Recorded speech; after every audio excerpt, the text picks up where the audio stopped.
Hi guys, today I'm going to show you how to download Windows Defender definition updates manually if you're failing to download them on the application. Okay, you go to Google, you type Windows Defender definition update download.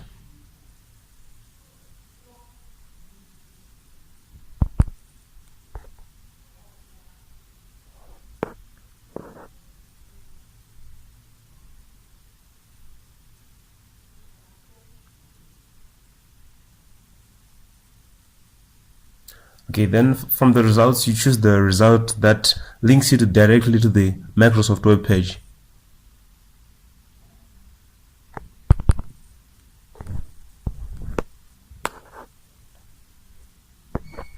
Okay, on the page, you meet a wide array of options like 32-bit, 64-bit. Here you have to be very careful because if you download the wrong download for the type of OS you're using, it won't work. So you have to verify if you're using a 32-bit or a 64-bit computer.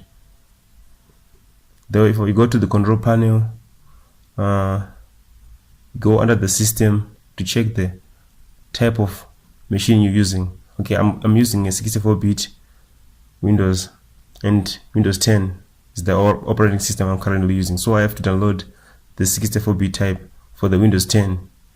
Then basically after downloading, you just run it and you're done. It's updated, up to date.